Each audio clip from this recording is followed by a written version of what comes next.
Este estudio se sumerge en los acontecimientos del tiempo del fin relacionados con la marca de la bestia, destacando la diferencia entre el proceder de Dios y del enemigo de las almas. Las cuestiones centrales en el gran conflicto entre Cristo y Satanás son la lealtad, la autoridad y la adoración.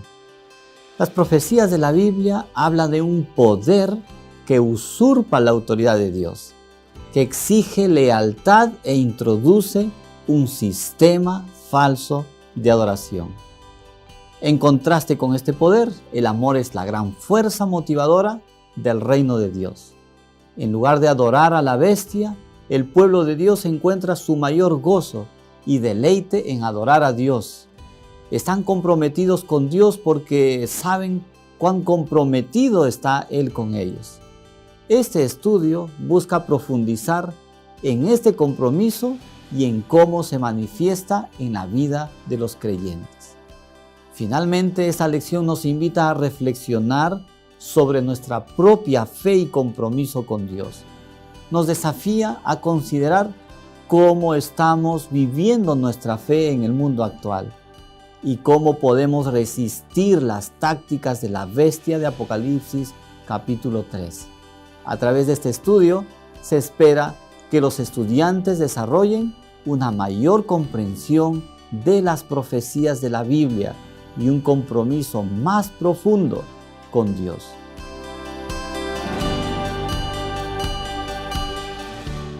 Estamos en la lección número 11, el sello de Dios y la marca de la bestia, la primera parte. Estamos en el programa enfocando la lección de escuela sabática.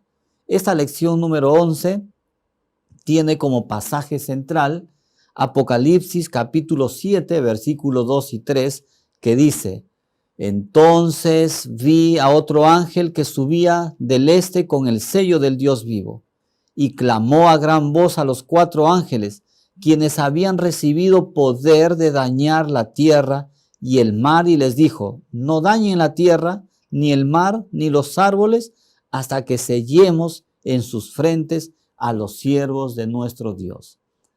El tema central de la lección número 11 es la confrontación entre la lealtad a Dios y la lealtad a la bestia en los tiempos finales, enfocándose en el sello de Dios y la marca de la bestia.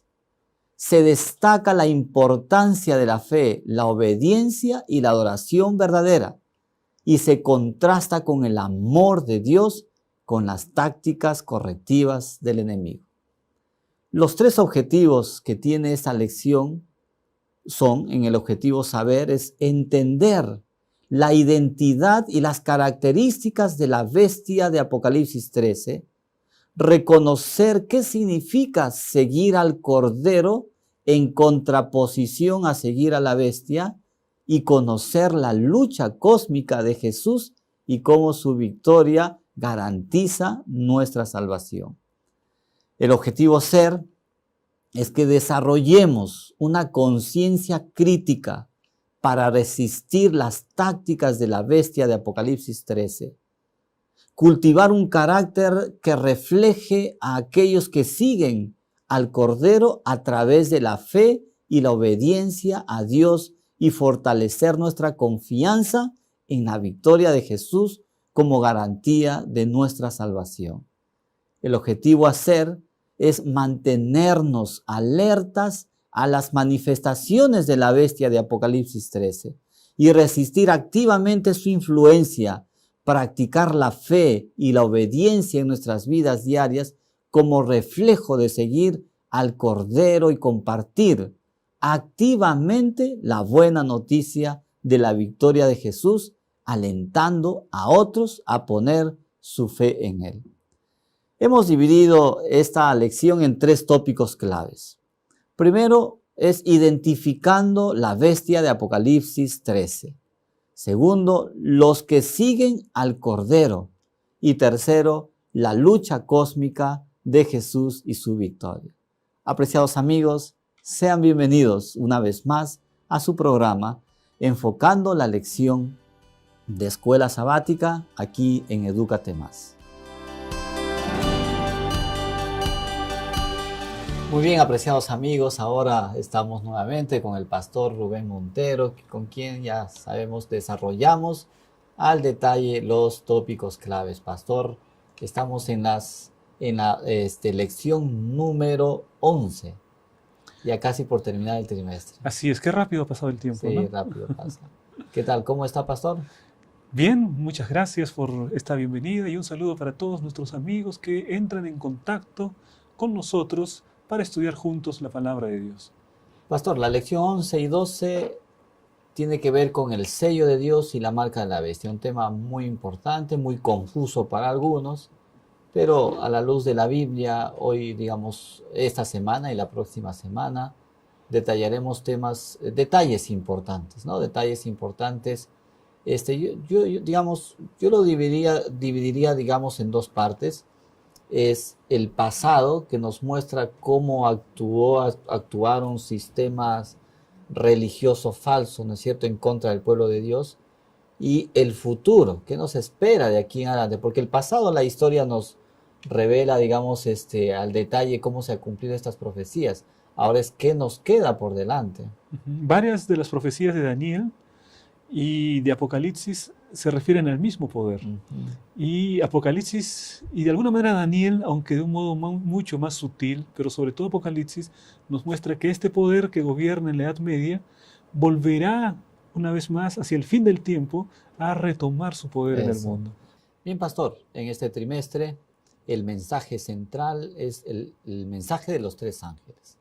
Ya hemos estudiado el primer mensaje, el mensaje del primer ángel, mejor dicho: temed a Dios y darle gloria, porque la hora de su juicio ha llegado.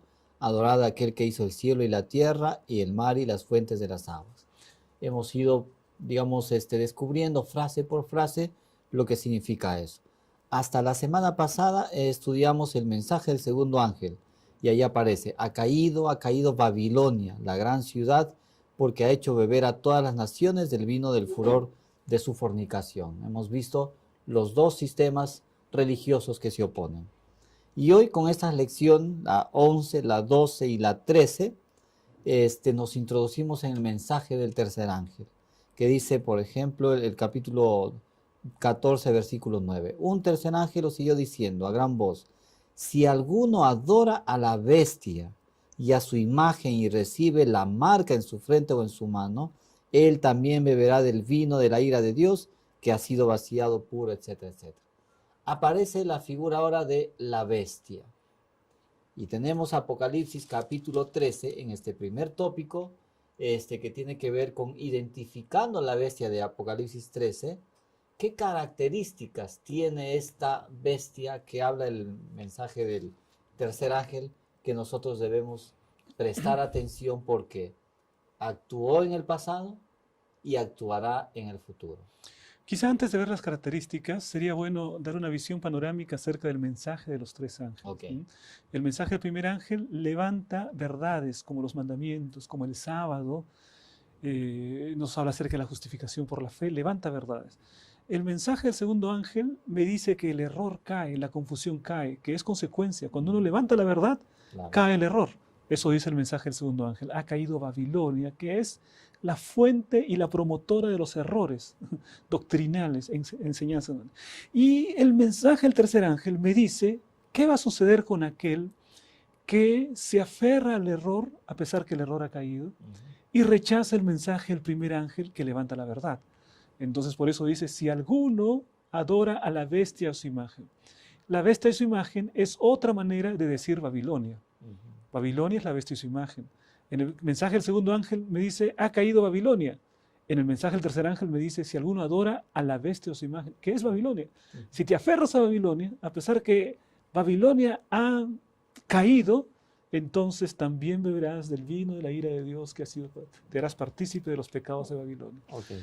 Ahora iremos entonces a esa declaración. Exactamente. El mensaje del primer ángel, del tercer ángel, nos refiere directamente al capítulo 13. Porque dice: si alguno adora a la bestia y a su imagen. Si yo leo solo el capítulo 14, no puedo entender esa declaración. Exacto.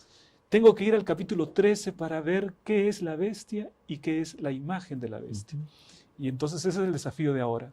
¿Cuáles son las características? Vayamos a la palabra. Vamos, exactamente. ¿Sí? Capítulo 13. Capítulo 13, versículo 1. Ujú. Dice, me paré sobre la arena del mar y vi subir del mar una bestia, aquí aparece la primera bestia, que tenía 7 cabezas y 10 cuernos. En sus cuernos tenía 10 diademas y sobre sus cabezas nombres de blasfemia. La bestia que vi era semejante a un leopardo, sus pies eran como de oso y su boca como boca de león. El dragón le dio su poder, su trono y gran autoridad. Creo que hasta ahí podemos ver algunas características, ¿no? La primera característica que encuentro aquí, vamos a ver, es que es una bestia que surge del mar. Vi subir del mar. En la Biblia, el mar significa muchedumbres, significa lugares densamente poblados. Entonces, esta primera bestia sale de lugares densamente poblados. Entonces, esta primera parte nos muestra El el origen, origen. Correcto, el origen. Primer indicio El surge primer indicio de una muchedumbre. surge de una muchedumbre, ¿No? de lugares densamente poblados, Ujú. pero eso no nos dice mucho, ¿no? Claro, Porque todavía. puede ser hasta China, ¿no? Exacto. Pero vamos a continuar la lectura y después hay una alusión a la profecía de Daniel capítulo 7, porque dice, sus pies eran como de oso, luego Su habla boca que como- era semejante leopardo, Ujú, su boca como león, todas esas bestias son conocidas, ¿no? ujú. Son bestias que están en el libro de Daniel capítulo 7, solamente que el orden es diferente, porque allí dice, primero se refiere a un leopardo, luego se refiere a un Al oso oso, y luego se refiere al al león. león. ¿Ah? Pero en Daniel primero aparece el león, después aparece el oso y después aparece el leopardo, y después la bestia espantosa que puede ser el mismo dragón. Pero ¿qué es lo que sucede? ¿Por qué este orden inverso? La razón es porque Daniel está mirando hacia el futuro. Y en el futuro, él parte de Babilonia, en el futuro viene Medo-Persia y luego viene Grecia, ¿no? Ese es el orden que él tiene porque él está visualizando el futuro. Pero Juan, el 100 después de Cristo, cuando escribe el libro Apocalipsis aproximadamente, Juan lo que hace es mirar hacia el pasado. Y si uno mira hacia el pasado, primero se encuentra con el leopardo, Claro, más atrás se encuentra con el oso, que es Medo-Persia, y más atrás el primero de los imperios, el león. que fue el león. Entonces es una alusión. Lo que nos quiere decir es que finalmente todos estos imperios constituyen en realidad un solo gran poder, que son instrumentos que fueron usados para atacar al pueblo de Dios. Ujú. Entonces, y todos estos constituyen un solo poder, incluyendo Ahora, la bestia espantosa. Ahora, ¿qué significa, pastor? Tenía 7 cabezas, 10 cuernos, en sus cuernos tenía 10 diademas, y sobre sus cabezas nombres de blasfemia. Cada una de esas cosas tiene un significado, mire. Si nosotros vamos acerca de las cabezas, ¿no? En Apocalipsis capítulo 17 también aparece una bestia con 10 cabezas, pero lo interesante es que allí mismo se habla que cada una de las cabezas simbolizan los montes sobre los cuales se asienta la ramera. ¿No? O sea, la propia Biblia explica que las cabezas son los montes. Entonces ella me habla de una ciudad que tiene 7 montes, porque son 7 cabezas. Y bueno, en la historia, la ciudad que era conocida como la ciudad de las 7 colinas era Roma, la ciudad de las 7 colinas. Así que allí encontramos un lugar densamente poblado, encontramos directamente Roma, y encontramos también como el dragón, y el dragón representa también a Roma, ¿no? El dragón representa a Satanás, y representa también a los instrumentos de Satanás. En el tiempo de Jesús era el Imperio Romano. Y dice aquí que el dragón, es decir, Roma, le dio su poder, su trono y gran autoridad. O sea, claro, ahí hablamos entonces, para, digamos, poder nuestros amigos ubicarse. Estamos descubriendo, digamos, quién es esta bestia, a quién representa. Primero su origen, ya vimos que sube del mar, que representa muchas, digamos, naciones, las 7 cabezas, 10 cuernos, las 7 montañas, ¿no es cierto? sí, Montes de Roma, ya está identificando algo. Pero la segunda característica que es interesante es que el dragón, y hay un texto, digamos antes, que explica quién es el dragón. Y la dice serpiente el antigua, diablo, la que se llama serpiente diablo y antigua, Satanás. llamada diablo y Satanás. Ahí no hay duda. Sí. O sea, es el mismo Satanás que le da autoridad y poder. Ajá. Ahora, pero es Satanás, ¿sí? Pero en la vía práctica también representa el Imperio Romano, Claro. porque el poder del Imperio Romano se traslada al poder de Roma papal. Entonces, recibe la autoridad que tenían los césares, la tienen ahora los papas, ¿no? El poder que tenían O los sea, esa césares, unión, ¿no? Esa unión ajá, religioso y político. sí, o sea que el dragón representa no solo a Satanás, sino también representa el poder que Satanás usó para perseguir a la iglesia, Pero están que dirigidos, digamos, por el poder romano. el poder Finalmente es romano. Satanás. Exactamente. A Satanás eso voy. finalmente da autoridad, pero el instrumento es el Imperio Romano Ujú. que da ese poder a Ahora, esta Roma. hay otra característica que aquí resalta, el versículo 1 sobre todo, dice, nombres de blasfemia. Ujú. Esta palabra blasfemia también está en Daniel, mira. O sea, hay una relación muy estrecha. ¿Por qué? Porque en Daniel capítulo 7 aparece el cuerno pequeño con descripción similar a esto. Dice que tenía una boca, es el cuerno pequeño que hablaba grandes cosas, que hablaba grandes palabras, que hablaba palabrotas, o sea, malas palabras, ¿no? Blasfemias. Las blasfemias son conocidas como malas palabras. Y entonces aquí dice directamente que hablaba blasfemias. ¿Qué son las blasfemias en la Biblia? Podemos considerar dos cosas como blasfemias en la Biblia.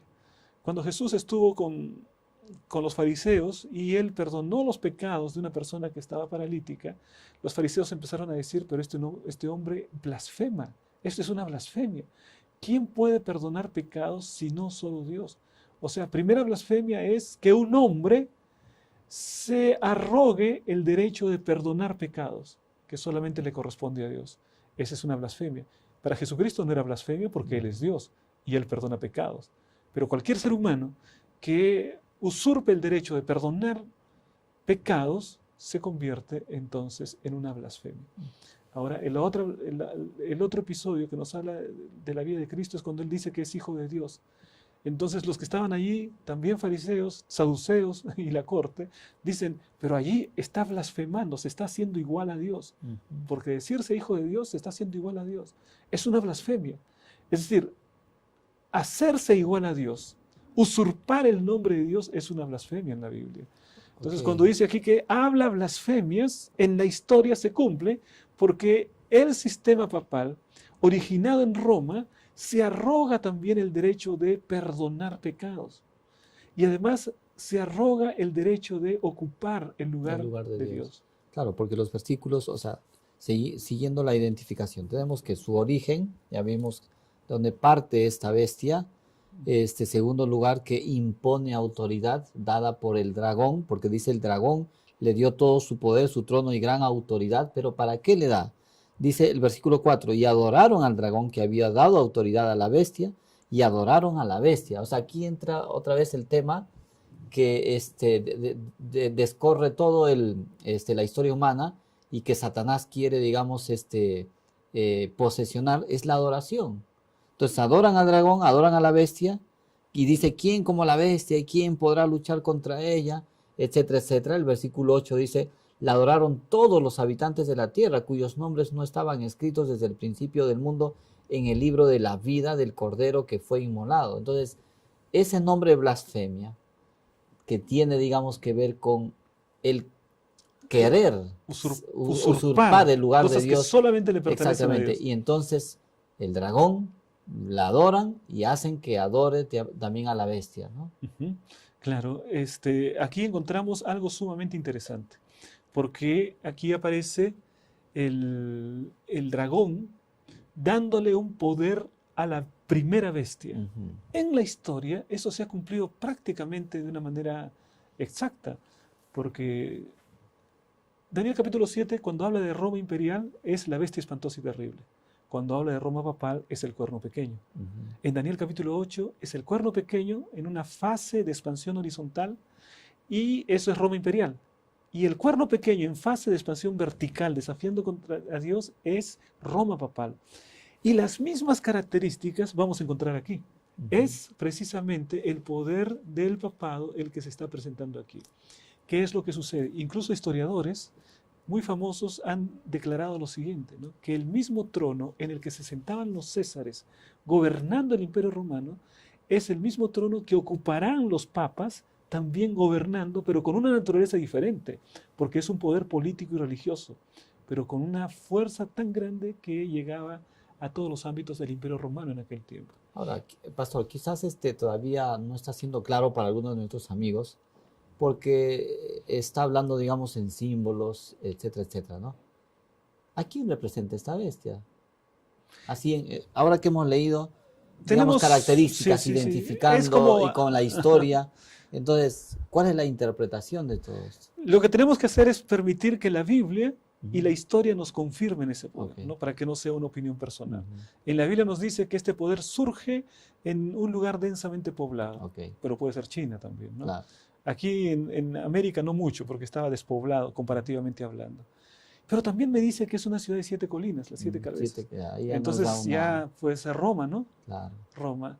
Y también nos explica allí que recibe la autoridad del dragón. Ujú. En la historia, el dragón fue el poder perseguidor. Satanás usa el dragón para perseguir a la iglesia. Ujú.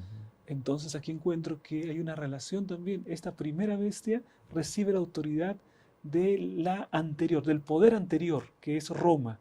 Instrumento de Satanás para darle gran poder y autoridad. Mira, aquí encontramos una característica distintiva del papado. ¿Cuál es Ok. esa característica? Que el papado une el poder religioso con el poder civil. Es una iglesia, es un poder religioso que usa el poder civil para alcanzar sus fines. Ujú. Instrumentaliza el poder civil para perseguir la herejía, para destruir a los que se oponen a este poder, pero usa la espada del poder político. Ujú. Entonces, el poder político de Roma está representado por este dragón que es entregado a la primera bestia, poder y grande autoridad. Entonces, es la unión de la iglesia con el Estado, característica distintiva del papado. Ok. Es un sistema, no estamos hablando de personas. Exactamente, Entonces, se es un trata de un sistema, sistema. digamos, el papado como sistema político religioso. Sí, en la Biblia este sistema es llamado de cuerno pequeño, en Daniel 7 y Daniel 8, es llamado de Babilonia, Ujú. que hemos leído anteriormente. Entonces, y cuando se habla de Babilonia, que es este mismo poder, dice allí, salid de ella, pueblo mío. Claro. Ese Lo es, que me está diciendo entonces es que no es la persona individual, exacto. porque hay ovejas de Jesús que están en Babilonia. Ujú. Y Jesús lo que hace es el pastor, que llama. Entonces no son personas individuales, no apunta a una persona, ni siquiera a la figura de un papa, Así es. de modo individual. Así es. ¿No? Es todo el sistema que a lo largo de los siglos se ha construido, que se opone contra Dios, que ha colocado un falso día de reposo, que ha colocado falsos mandamientos, que ha colocado un falso bautismo, todo el sistema a lo largo del tiempo. Que Pero es vimos, el claro, sistema. que vimos en la lección número 8, me parece, identificando a Babilonia, ¿no? Un sistema religioso que se opone a lo verdadero. O sea, Exactamente. como, digamos, la Babilonia, vimos en ese momento, cambió el sistema de adoración, Sí. cambió las doctrinas y tiene doctrinas falsas. Ahora, entonces aquí, en la bestia de Apocalipsis capítulo 13, representa también ese Ujú. sistema del papado. Ahora podríamos preguntarnos qué relación hay entre Babilonia y la primera bestia, Ujú. ¿no? Bueno, Babilonia es la primera bestia, pero es algo más que la primera bestia. La primera bestia nos habla acerca del sistema papal. Ujú. Aparecerá una segunda, que es la bestia, la primera bestia, ¿no? El dragón, la bestia y el falso profeta. Ok. Cada una tiene su representación. Mm. Todo eso es Babilonia, pero la que lleva la voz cantante, vamos a decir a esto, en esta trinidad satánica, viene a ser la primera bestia. Claro. Por ahora está la lección, por eso Ujú. se ha dividido estas 2 semanas en primera parte y segunda parte. Por Ujú. ahora solamente nos vamos a quedar con la primera bestia, habla de la primera bestia. Queda claro, apreciados amigos. Yo quiero resaltar algo importante aquí, ¿no? Que lo mencionó el pastor. Estamos estudiando la Biblia, a la luz de la Biblia, pasajes bíblicos contrastado con la historia, ¿correcto? Entonces no son opiniones nuestras, no queremos ir, digamos, a una interpretación personal, sino que a través del Espíritu Santo podamos descubrir a la luz de la Biblia quién representa esta bestia de Apocalipsis capítulo 13, la primera bestia, y ya está, digamos, identificado, y aquí hay, digamos, un peligro, un problema, ¿no? ¿Qué sucede si alguien adora a la bestia y a su imagen? Eso es lo que dice justamente el mensaje del tercer Ujú. ángel, ¿no? El que adora a la bestia y su imagen participará del destino de la bestia y de su imagen. Porque dice el mensaje del tercer ángel, si alguno adora a la bestia o su imagen, éste también beberá del vino de la ira de Dios, que ha sido vaciado puro en el cáliz de su ira. Entonces, aquel que adora a la bestia o su imagen va a terminar teniendo el mismo destino de la bestia y de su imagen. Muy bien. Ahora pasamos a la segunda idea clave. Es los que siguen al Cordero. La lección nos habla el día miércoles, los que siguen al Cordero, contrastando que acabamos de ver, esta primera bestia recibe el poder del dragón que va a pelear contra el Cordero, contra los descendientes, porque el versículo 8 dice, la adoraron todos los habitantes de la tierra, cuyos nombres no estaban escritos desde el principio del mundo en el libro de la vida, de él y del Cordero que fue inmolado. Bien, aquí tenemos una declaración que podemos conectarla con Apocalipsis 14:4. Leemos allí, hablando acerca de los 144,000, ¿no? Que también es un tema tremendo. Sí. Estos son los que no se han contaminado con mujeres, pues son vírgenes. Son los que siguen al Cordero por donde quiera que va. Estos fueron redimidos de entre los hombres como primicias para Dios y para el Cordero. Una característica del pueblo de Dios es que sigue al Cordero por donde quiera que va. No tienen una agenda propia. La agenda del pueblo de Dios es la agenda del Cordero. Es decir, Dios ha colocado una misión para este grupo y la misión es compartir el Evangelio para este grupo. Y entonces lo que hace este grupo es seguir la agenda del Cordero y seguir al Cordero, ¿no? Y esto significa pues la obediencia a los principios de los mandamientos del Señor, significa el hecho de poder entrar permanentemente en comunión y estar en la presencia del Señor. Donde quiera que esté el Cordero, están aquellos que siguen al Cordero. Entonces, ¿cómo vemos aquí el contraste entre los que siguen a la bestia y los que siguen al Cordero? Que el Cordero es Jesús. Claro, el que sigue a la bestia está siguiendo mandamientos de hombres. El que sigue al Cordero obedece los mandamientos de Dios. Digamos, el mismo tema que vimos en la lección 8. El mismo tema que vimos anteriormente. La mujer del capítulo 12 y la mujer del capítulo 17. O sea, dos sistemas opuestos. Sí. Y al final, digamos, va a depender de nosotros, porque el mensaje de los tres ángeles justamente es eso, es advertirnos. Dice, el que adora a la bestia y a su imagen también beberá del vino del furor de la ira de Dios. Sí. Definitivamente, ¿no es cierto? Así Ahora, es. pero esta bestia es la que lucha directamente con el Cordero y con la descendencia o con los seguidores del Cordero. Claro. Su lucha Ese es el dragón, es frontal, ¿no? En sí. capítulo 12.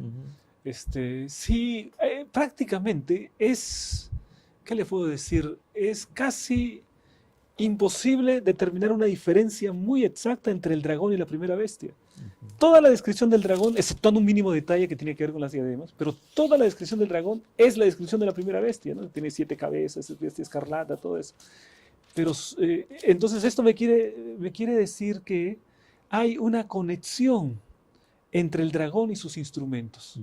El dragón, que es la serpiente antigua, que se llama Diablo y Satanás, tiene sus instrumentos.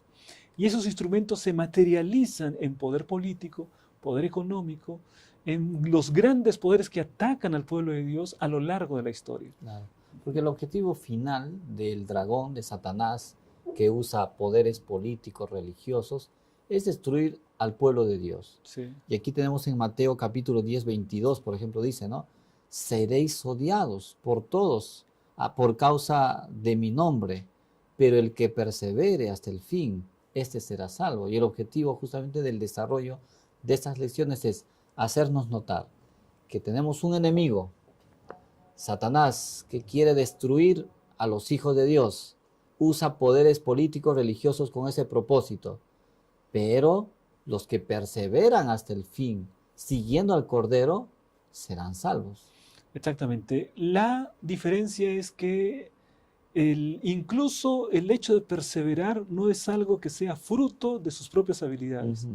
ni de su propio carácter, porque Dios produce el querer y el hacer por su buena voluntad. Entonces, el hecho de poder seguir al Cordero es algo que Dios coloca en su pueblo. Ahí viene la decisión, ¿no? ¿Voy a seguir lo que Dios coloca en mi corazón o voy a seguir mi propio corazón? Ok. ¿No?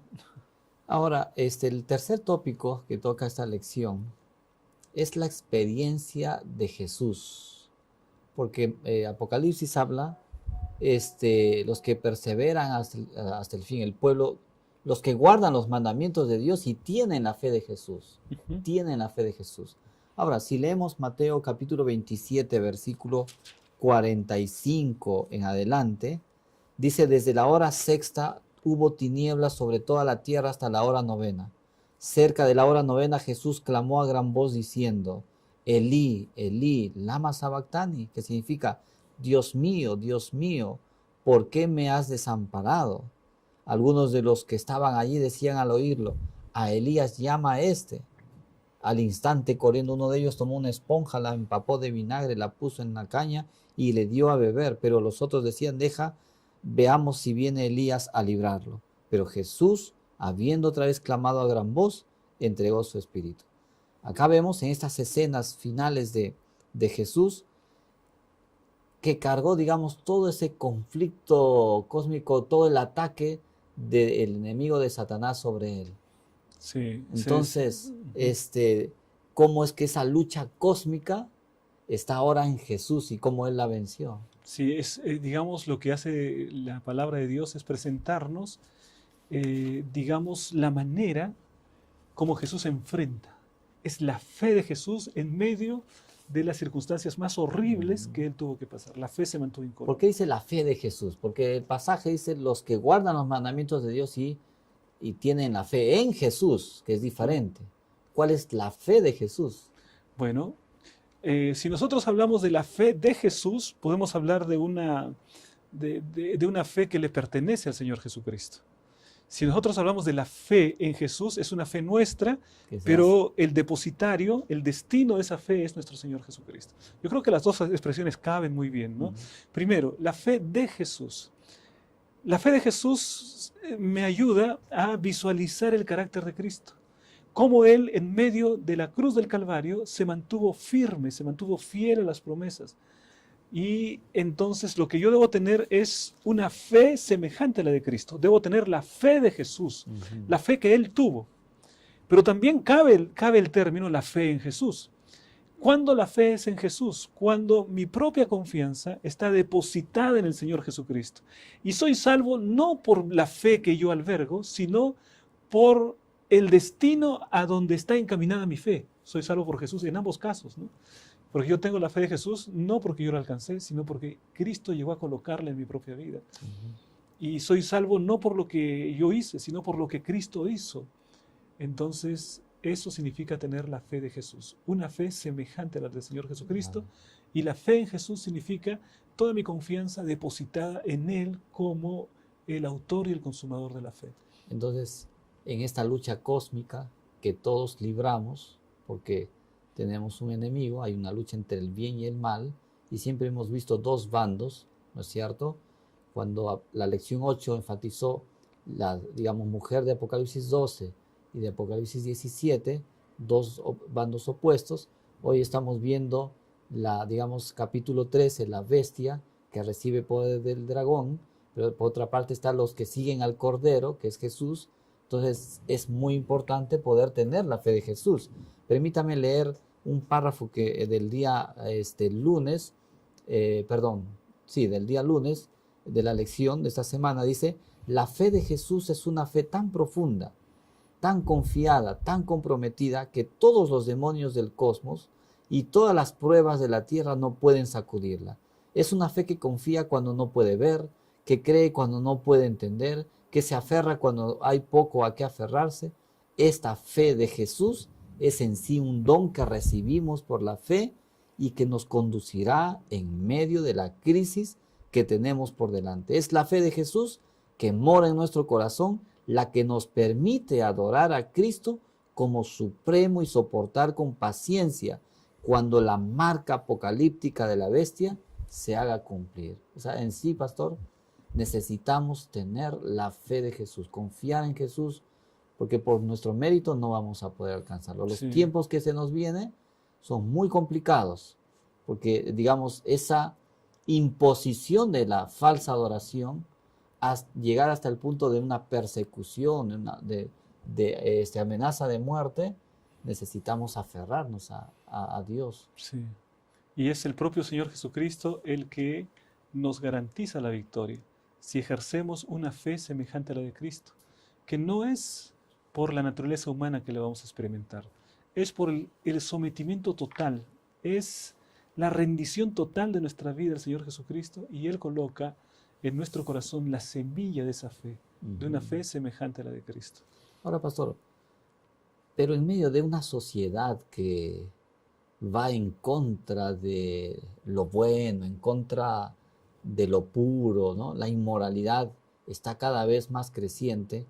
¿Cómo podemos adquirir esa fe de Jesús? Bueno, la palabra de Dios, el apóstol Pablo, nos dice que nosotros somos transformados por la contemplación, ¿no? Mirando a cara descubierta, somos transformados por aquello que observamos, por aquello en lo cual acostumbramos a estar en su presencia. Entonces, si acostumbramos a estar en presencia de Jesucristo, si hacemos de Él nuestro mejor amigo, si nos comunicamos con Él por la oración y por el estudio de su palabra, si tenemos esa disciplina, entre comillas, de estar siempre en la presencia del Señor, entonces la consecuencia será que la fe que Él coloca en nuestra vida irá creciendo conforme a la estatura de nuestro Señor Jesucristo, a la imagen de nuestro Señor Jesucristo. Somos transformados por contemplación, y eso es comunión con el Señor. Claro. Apreciados amigos, hemos desarrollado las 3 ideas claves de esta lección número 11, que es la primera parte del sello de Dios y la marca de la bestia. Una vez más hemos descubierto 2 sistemas religiosos que se oponen. Hemos descubierto una vez más que el dragón, que Satanás, que usa poderes políticos, religiosos y económicos, como lo vamos a ver, en contra de los que adoramos al Dios verdadero, a los que seguimos al Cordero. Y sabemos que hará todo lo posible e imposible para destruirnos. Sin embargo, ahí aparece Jesús, que es el autor y consumador de nuestra fe. Pongamos nuestra mirada en Él, puestos los ojos en Jesús.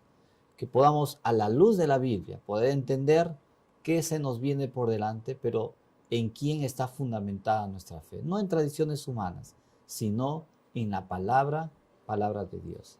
Muchas gracias, pastor, por el desarrollo de esta lección. Terminamos con una oración para esta semana. Vamos a orar. Padre nuestro que estás en el cielo, te damos gracias, Señor, por el estudio de tu palabra.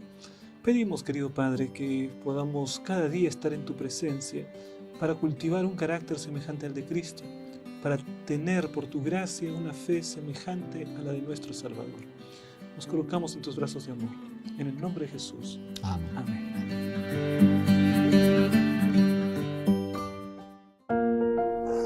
Visita y regístrate en educatemas.p, la plataforma de educación continua donde encontrarás el repaso de las lecciones de Escuela Sabática para Maestros, descargar materiales y muchos cursos más que te ayudarán a desarrollar tu liderazgo y ministerio en la iglesia. educatemas.p. Vamos donde tú estás.